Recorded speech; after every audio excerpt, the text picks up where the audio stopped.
पटवार परीक्षा के अंतर्गत हम संत संप्रदाय की बात कर रहे हैं और आज जिस संत की बात करेंगे उनका नाम है संत दादू दयाल। संत दादू दयाल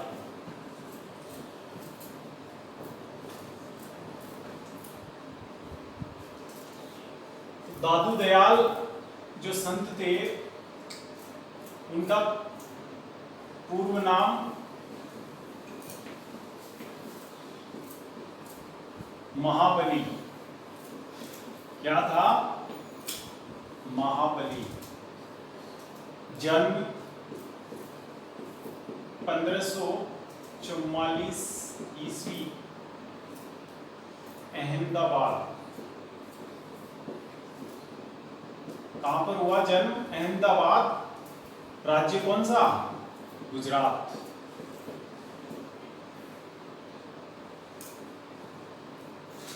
साबरमती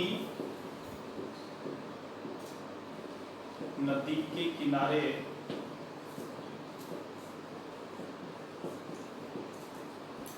लोधीराम ब्राह्मण को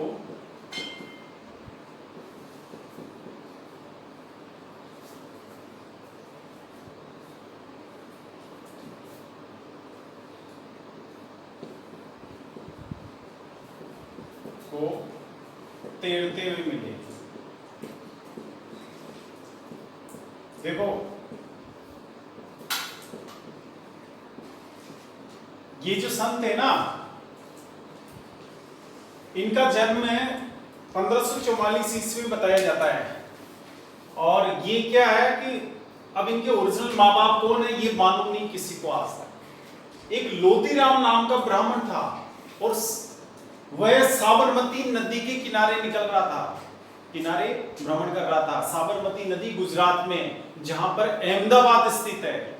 अहमदाबाद जहां स्थित है ना, साबरमती के किनारे तो अहमदाबाद स्थित है। साबरमती वो नदी जो जिनका संबंध महात्मा गांधी से है, यानी जिनका आश्रम, गांधी जी का रेजिडेंस हुआ करता था साबरमती के किनारे। और वैसे साबरमती नदी का उद्गम स्थल राजस्थान से ही है, उसकी बात करेंगे आगे भूगोल में। लेकिन ये जो साबरमती नदी है, अहमदाबाद शहर इसके किनारे स्थित है, तो वहां ये निकल रहे थे। लोधीराम ब्राह्मण नाम के एक व्यक्ति, इनको एक कमल के पत्ते पर एक बालक तैरता हुआ मिला नदी में। तो फटाक से इन्होंने उस बालक को नदी में से निकाल दिया कि ये तो मर जाएगा डूब के, और निकाल के ये ले गए अपने घर। अच्छा, दूसरी बात ये थी कि ये भी निसंतान थे, इनके कोई लड़का या लड़की नहीं थे। तो इनके तो ठीक ये हुआ कि जैसे इनके लिए तो अच्छा काम हुआ कि चलो एक संतान मिल गई इनको। तो ये इनको कहां प्राप्त हुए? साबरमती नदी में तैरते हुए।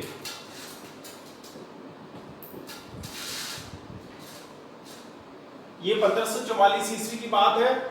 और जब इनको मिले नहीं है तो फिर इन्होंने नाम रखा इसका महाबली। इस बच्चे का क्या नाम रखा? महाबली। ऐसे इनका नाम था। अब ये इनके गुरु कौन थे? इनके गुरु वृद्धानंद। क्या नाम था गुरु का? वृद्धानंद। ब्रह्मानंद भी कहते हैं उसको, वृद्धानंद भी कहते हैं। गुरु थे वृद्धानंद।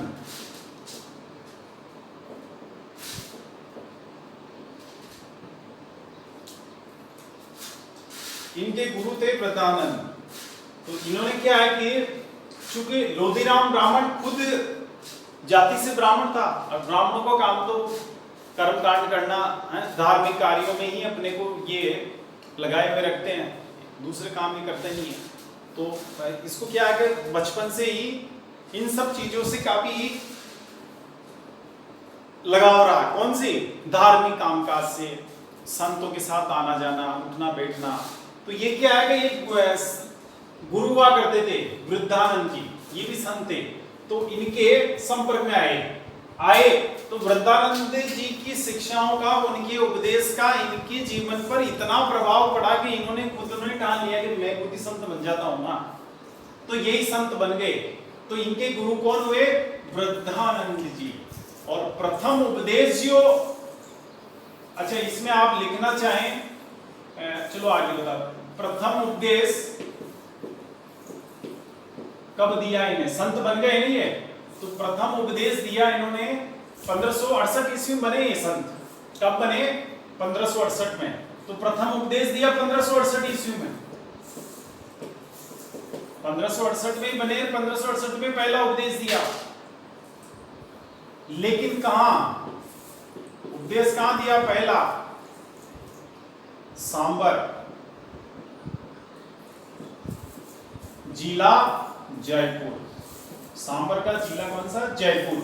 तो सांबर नामक गांव में इन्होंने अपना पहला उपदेश दिया, पहली शिक्षा दी, प्रथम बार पब्लिक को, लोगों को संबोधित किया। क्योंकि संत बने थे तो संत बनते ही क्या होता है, आज भी आप देखते हैं जिससे कोई संत की दीक्षा लेता है, साधु बनता है कोई, तो वो बनते ही क्या होता है, जिस दिन बनता है उस दिन पब्लिक को जरूर संबोधित करेगा, यानी उपदेश देता है। वो सबके सामने माइक में बोलता है ना, बड़ा फंक्शन होता है, पब्लिक बैठी रहती है। तो इन्होंने भी उपदेश दिया। तो उपदेश कब दिया इन्होंने? इनका प्रथम उपदेश 1568 ईस्वी में, यानी 1568 ईस्वी में ये क्या बने? संत बने। और बनाया किसने? वृद्धानंद जी ने, संत वृद्धानंद जी। अब इन्होंने क्या कि यहीं पर ही कहा? सांबर में इन्होंने दादू पंथ की स्थापना की। दादू पंथ की स्थापना किसकी स्थापना की? दादू पंथ की। अब देखो ये पंथ क्या होता है, देखो क्या होता है कि जैसे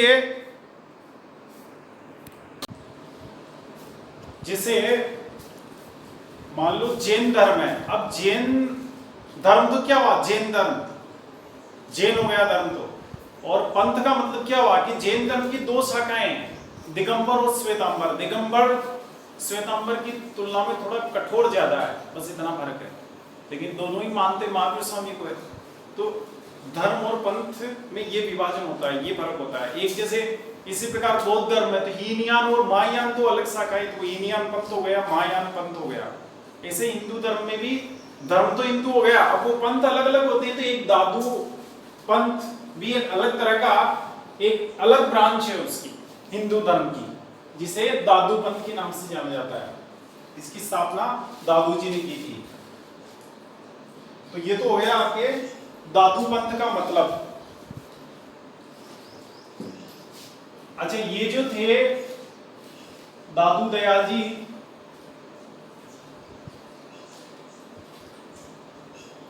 पहले इनका नाम महाबली था ना, बाद में दादू हो गया नाम संत बनने के बाद। अब ये दादू दयाल क्यों कहा जाता है इनको? दयाल इसलिए कहा जाता है कि ये दयालु बहुत थे। दयालु इतने थे कि परोपकार में या किसी की हेल्प करने के लिए ये अपने पास जो कुछ होता था देने के लिए तैयार रहते थे। अगर शरीर में कपड़े भी है तो चल ले जा, तो कि मुझे जरूरत है कपड़े नहीं है मेरी बॉडी को, चल ले जा, मेरे से ले जा। इतने दयालु थे। और दयालु इतने होते हैं कि ये जो दादू पंथ के लोग होते हैं ना, जो अनुयायी होते हैं, वो क्या करते हैं, जिसे घर में डेथ हो गई किसी व्यक्ति की, तो न तो उसको जलाएंगे न दफनाएंगे, उसको पशु पक्षियों के लिए चारपाई पे लिटा के जंगल में छोड़ के आ जाते हैं। ताकि इसका उद्देश्य क्या था? ये दादू जी ने शुरू की ये परिपाटी कि भाई अपने पास जो भी वस्तु है वो ज्यादा से ज्यादा दूसरे लोगों के काम में आनी चाहिए। इतने दयालु थे वो। तो ये उनका उद्देश्य ये है कि भाई जैसे बॉडी को अपन एक तो जला दे या दफना दे तो किसी का पेट नहीं भरेगा उससे, और यही बॉडी को अगर खुली छोड़ दें तो उस डेड बॉडी से कई जानवर अपना पेट भरेंगे। इस उद्देश्य से दादू पंथी के लोग क्या करते हैं, जो शव होता है उसको जलाते नहीं है न दफनाते हैं, बल्कि जंगल में खुला छोड़ देते हैं। और निर्गुण भक्ति परंपरा के संत थे ये जो दादू पंथ है। निर्गुण भक्ति परंपरा, यानी इन्होंने क्या कहा कि किसी मूर्ति की पूजा करने की आवश्यकता नहीं है, बस आपका आचरण इस प्रकार का रखो कि सामने वाले को कोई तकलीफ नहीं हो, दूसरे लोगों को कोई परेशानी नहीं हो, सत्य बोलो, पाप मत करो, झूठ मत बोलो, हिंसा मत करो, किसी के साथ अन्याय मत करो, धोखाधड़ी मत करो। ये सब चीजें हैं इनके। ये दादू दयाल या दादू पंथ जो है, दादू पंथ के सिद्धांतों में सम्मिलित है, उनकी शिक्षाओं में सम्मिलित है। तो ये भी निर्गुण भक्ति परंपरा हो गई, यानी मूर्ति को नहीं मानते, मूर्ति की पूजा नहीं करते। अब यहाँ आप ये जानेंगे कि दादू पंथ की स्थापना इन्होंने सांबर में की, और अब एक इनके बारे में ये है कि इन्होंने अपना अंतिम समय जो था ना, ये क्या आगे घूम घूम कर कई जगह उपदेश देने लगे। घूमते थे ना, तो राजस्थान में, चूंकि जन्म तो इनका वहां हुआ गुजरात में, लेकिन राजस्थान आ गए, राजस्थान में काफी जगह घूम कर ये उपदेश देने लगे लोगों को।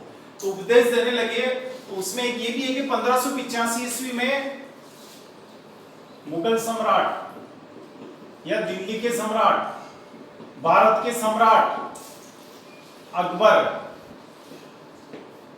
को 1585 ईस्वी में फतेहपुर सीकरी जाकर, फतेहपुर सीकरी उत्तर प्रदेश में है, राजस्थान से लगता हुआ ही है, फतेहपुर सीकरी उत्तर प्रदेश। अकबर को 1585 ईस्वी में फतेहपुर सीकरी में उपदेश दिया। ये 40 दिन तक वहां रुके। अकबर ने वहां बुलाया इनको, इनकी शिक्षाओं से अकबर बहुत प्रभावित हुआ। अकबर के आगे एक धार्मिक रूप से सहिष्णु शासक था, औरंगजेब की तरह कट्टर नहीं था।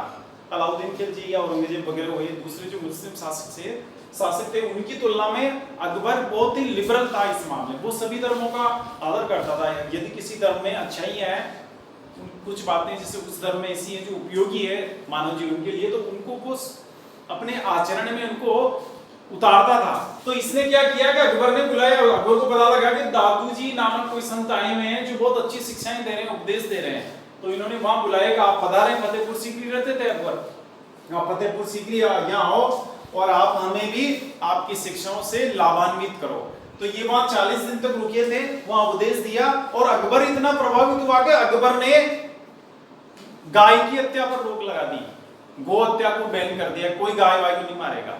वो इन दादू जी के उपदेश का ही प्रभाव था। तो इसमें ध्यान रखेंगे कि मुगल सम्राट अकबर को किस संत ने उपदेश दिया, तो ये थे दादू जी, दादू दयाल। और कब दिया? 1585 ईस्वी में। कहां दिया? फतेहपुर सीकरी उत्तर प्रदेश। जैसे ये भरतपुर है ना यहाँ, तो भरतपुर के आगे अपन चलेंगे तो जो राजस्थान बॉर्डर खत्म होता है, फतेहपुर सीकरी आता है आगे, थोड़ा आगे, उसके बाद आगरा आता है। फतेहपुर सीकरी अकबर की राजधानी हुआ करती थी। तो उस समय उन्होंने, आगरा भी थे, वो फतेहपुर सीकरी में भी रहते थे, दिल्ली में भी रहते थे, तो फतेहपुर सीकरी में थे, तो वहां बुलाया उनको। तो एक तो ये ध्यान रखेंगे। दूसरी बात, अकबर ने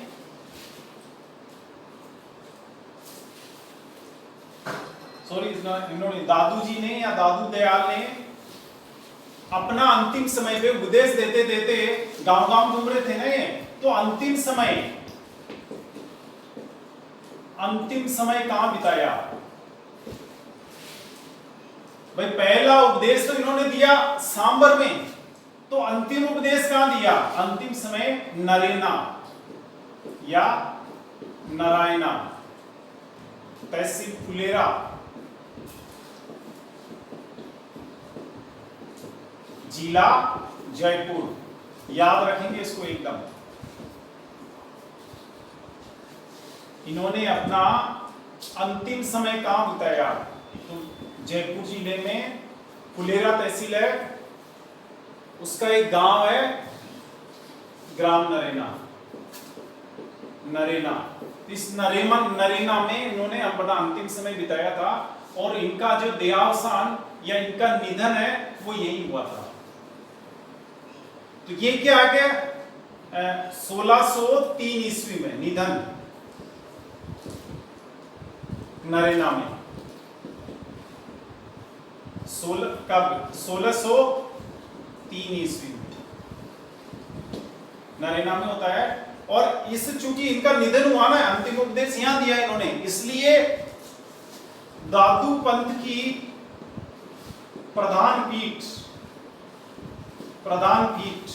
यानी मेन ब्रांच जो है इसकी, प्रधान पीठ कहां पर है? नरेना में। अब एग्जाम में पूछ लिया आपसे कि दादू पंथ की प्रधान पीठ कहाँ है, तो नरेला में है, समझे ना। और अब इसमें आप भाई दादू पंथ की पीठ का मतलब क्या होता है कि दादू द्वार होते हैं इनके। दादू पंथ के जो मंदिर कह लो आप, उनके धार्मिक स्थल कह लो या तीर्थ स्थल कह लो, पूजा का स्थान कह लो, पूजा तो होती नहीं है, केवल होता क्या वहां दादू द्वार होते हैं वो।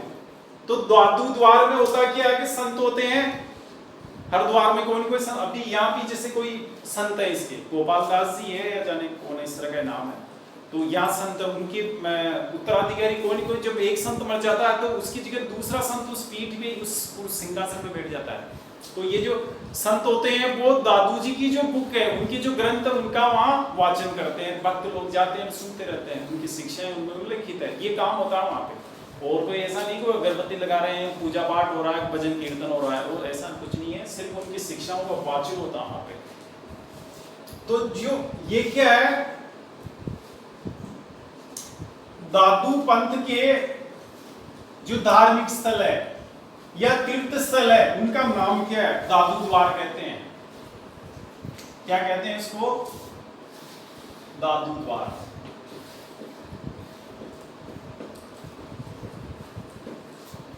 दादू पंथ के धार्मिक स्थल या धार्मिक स्थान दादू द्वार कहलाते हैं, दादू द्वार। अब यहां ये जानेंगे आप कि ये जो दादू जी दादू दयाल थे ना, इनके शिष्य कितने थे, 152। फॉलोवर्स कितने थे इनके, 152। अब ये 100 जो थे ना 152 में, 152 में 100 तो थे एकांतवासी, और 52 जो थे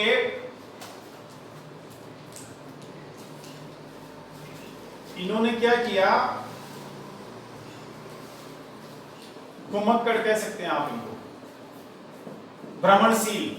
यानी ये 52 शिष्य ऐसे थे जो एक स्थान से दूसरे स्थान पर घूमते थे, है ना। अब ये भी संत बन गए भाई, जो शिष्य थे इनके वो भी संत बन गए, 152 व्यक्ति संत बने इनके जो शिष्य थे। अब 100 तो एकांतवासी यानी एक जगह गुफा में जाके बैठ गए, वहां दादू जी की शिक्षाओं का मनन करते रहते थे, किसी से मिलते जुलते नहीं थे। 100 तो ऐसे शिष्य थे, ऐसे संत थे, और 52 ऐसे थे जो जिन्होंने अपना अलग से दादू द्वार स्थापित किया, यानी अपना धार्मिक स्थल स्थापित, एक मंदिर नुमा मान लो, इनका आवास स्थल जो होता है, ऐसे आवास में रहते थे कि आम आदमी इनके पास आ जा सकता था, इनकी शिक्षाओं को वहां सुन सकता था, इनके उपदेश सुन सकता था, समझ गए। तो इन्होंने जो जहां ये रहते थे ना, इन घुमक्कड़ संतों का जो आवास स्थल है, आवास क्या, दादू द्वार कहलाता है। और ये दादू द्वार ही इस दादू पंथ के धार्मिक स्थल है, या इनके मंदिर कह दो आप, इनके मस्जिद कह दो, इनके चर्च कह दो, क्या समझे। ये जैसे हिंदू धर्म में मान लो जैसे मूर्ति पूजक है तो उसके लिए मंदिर होता है ना, हनुमान जी के मंदिर जाके आए, भगवान राम के मंदिर जाके आए, वैसे ही दादू पंथ वाले क्या कहते हैं कि मैं दादू द्वार जाके आया हूं। कि कौन से वाले दादू द्वार के, सांगानेर वाले दादू द्वार में। तो ये 52 दादू द्वार है, और ये 52 शिष्यों ने स्थापित किए थे दादू द्वार, इसको ध्यान में रखेंगे। और ये 52 स्तंभ भी कहलाते हैं, इनको क्या कहते हैं, दादू पंथ के 52 स्तंभ, पिलर्स, 52 पिलर्स ऑफ दादू पंथ। 52 स्तंभ, दादू पंथ के 52 स्तंभ, पिलर्स, समझ गए। ये 52 जो दादू द्वार है, और ये दादू यानी इन शिष्यों को भी आप स्तंभ कह सकते हो, इन्होंने दादू द्वारों की स्थापना की।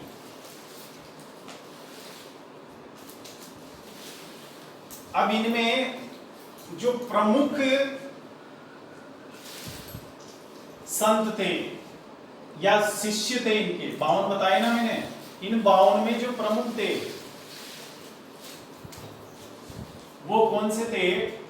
जिसे रज्जब शिष्य, है ना, शिष्य कौन कौन से थे? एक तो रज्जब प्रमुख जो है, जैसे बावन, सुंदरदास, जनगोपाल और एक है बकना, ये प्रमुख है। अब आपके एग्जाम में ज्यादा से ज्यादा बस रज्जब के बारे में पूछा जाएगा क्योंकि पॉपुलर ये रज्जब है। और ये जो रज्जब है ना, इनकी प्रधान पीठ है, इन्होंने अपना अलग स्थापित किया ना, तो इनकी जो पीठ है ना, या इनका जो दादुद्वार है वो सांगानेर में। इनकी पीठ कहाँ है? सांगानेर में। वैसे ये भी घूमते रहते हैं लेकिन मुख्य रूप से ये सांगानेर में ही रहते हैं। मेन जो ब्रांच है इनकी कहां पे है भाई? एक ही क्या होता है कि संत एक जगह तो दादुद्वार स्थापित कर लिया, वो और छोटे दादुद्वार दूसरी जगह छोटे गांवों में भी स्थापित कर सकता है। तो इन्होंने प्रधान जो स्थापित कर रखा है दादुद्वार, वो 52 शिष्य है ना, तो 52 शिष्यों के मेन दादुद्वार 52 हो गए। तो 52 में से अब क्या है कि प्रत्येक शिष्य ने कई जगह दादुद्वार स्थापित कर रखे हैं। तो प्रधान जो पीठ है इनकी वो सांगानेर। आपको तो इतना याद रखना है और ज्यादा जमेले में पढ़ने की जरूरत नहीं है कि इनके रज्जब इनके प्रमुख शिष्य हुए और इन्होंने जो अपनी पीठ स्थापित की वो अभी सांगानेर जिला जयपुर में है। सांगानेर जिला जयपुर।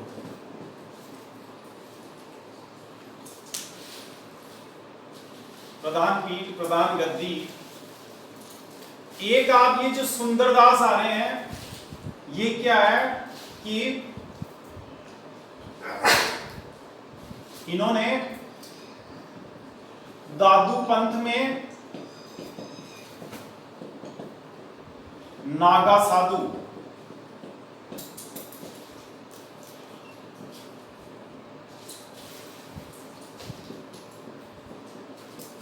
दादू नागा साधु वर्ग के जनक, यानी इनके जो अनुयायी है ना सुंदरदास जी के। अब जैसे ये किसी को साधु बना रहे हैं, सुंदरदास जी थे ये नग्न थे, मतलब ये तो इतने दयालु हुए, मतलब ये मानो आपकी दया की पराकाष्ठा कि अपने कपड़े भी उतार दिए। नागा साधु क्यों बनते हैं? ये दया का प्रतीक है, मतलब कि हम इतने दयालु हैं कि हमने तो अपने पास कपड़े भी नहीं रखे, कपड़े भी दूसरे लोग इस्तेमाल करो, इतनी दया रखते हैं। तो ये जो सुंदरदास जी थे ना, ये खुद नग्न थे, कपड़े इस्तेमाल नहीं करते थे। और इनके आज जितने भी शिष्य हैं, या जो मतलब जैसे मान लो कोई दादू पंथ के कई साधु जो होते हैं ना, या कई संत होते हैं, वो नग्न मिलेंगे आपको। तो नग्न जो मिलते हैं ना, वो सभी कुल मिलाकर किनकी देन है? सुंदरदास जी की। सुंदरदास जी ने ये एक प्रचलन शुरू किया कि भाई हमारे जो मेरे जो जितने भी शिष्य होंगे वो सभी नग्न होंगे, कोई कपड़े का इस्तेमाल नहीं करेगा। तो जितने भी नागा साधु मिलेंगे ना आपको दादू पंथ के, वो सुंदरदास जी की देन है। तो ये ध्यान रखेंगे रज्जब और सुंदरदास के बारे में। बाकी आपको और जरूरत नहीं, इतना पूछेगा नहीं वो आपसे। अब इनका जो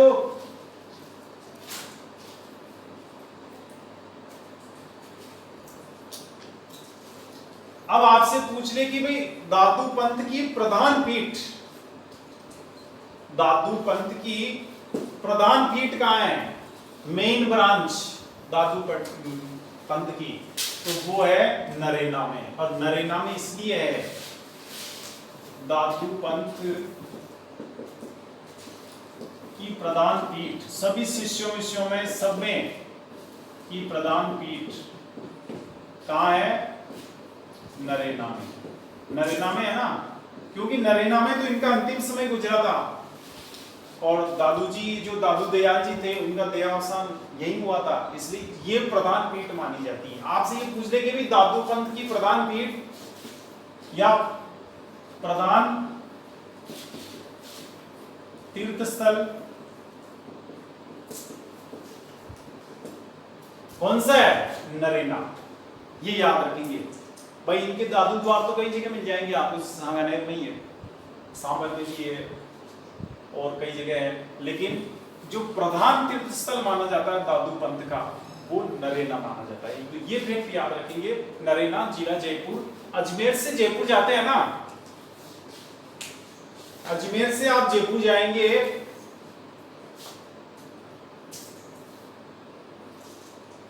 ये लगभग यहां पड़ेगा आपके, ये तो है सांबर और ये है नरेना, ये नरेना है, ये नरेना और ये सांबर। तो इधर से जैसे ये अजमेर है, ये अजमेर है और ये जयपुर है, तो ये जो रेलवे लाइन जाती है ना, ये यहाँ नरेना ऊपर जाती है। फुलेरा तहसील, फुलेरा भी आता है, नरेना भी आता है। और जब इनका फाल्गुन महीने में जब यहाँ मेला बढ़ता है तो ये सारी गाड़ियां यहाँ पे रुकती है, उनका ठहराव होता है नरेना में। चाहे कितनी एक्सप्रेस गाड़ी हो, कोई सी भी गाड़ी हो, जितनी ट्रेनें अजमेर से जयपुर के बीच में निकलेगी वो सारी की सारी नरेना में रुकती है। वैसे क्या नरेना छोटा स्टेशन है, सारी गाड़ियां नहीं रुकती, लेकिन जब मेले का समय होता है 1 महीने तक तो सारी गाड़ियां ही रुकती है। तो ये ध्यान में रखेंगे, सांबर कहाँ है और नरेना कहाँ है। आगे चलते हैं, ग्रंथ। दादू जी के या दादू पंथ के प्रमुख ग्रंथ,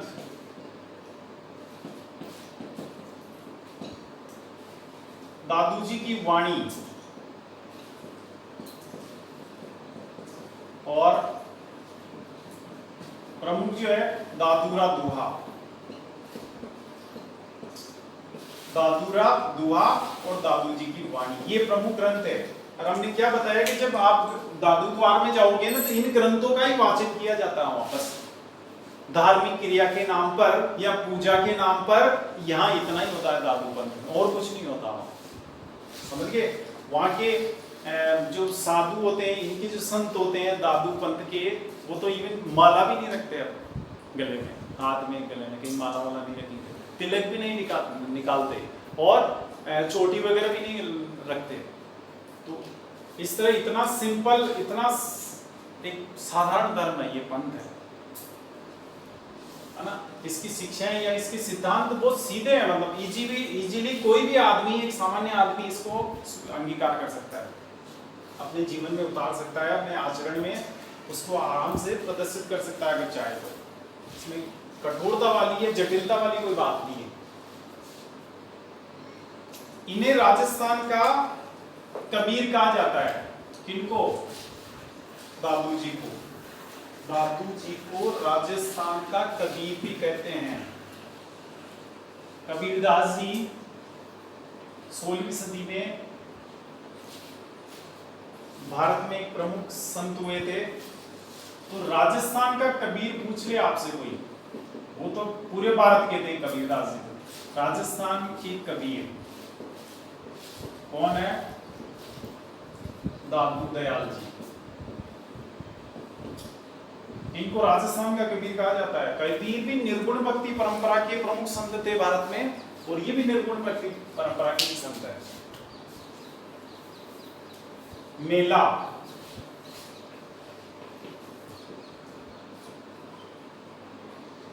साल में एक बार पड़ता है, फाल्गुन शुक्ल अष्टमी।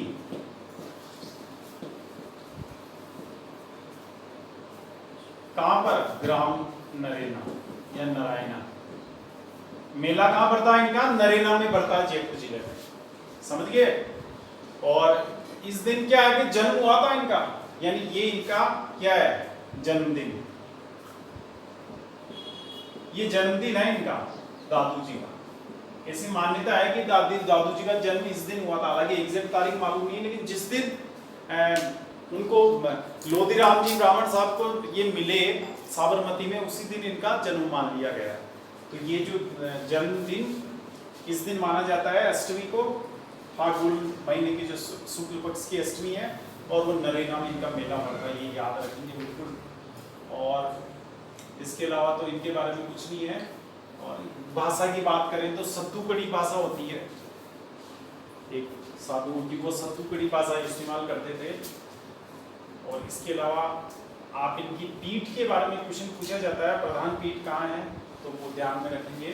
दादूबंद की प्रधान पीठ नरेना में है। और दादू द्वार क्या होते हैं वो बता ही दिया हमने आपको।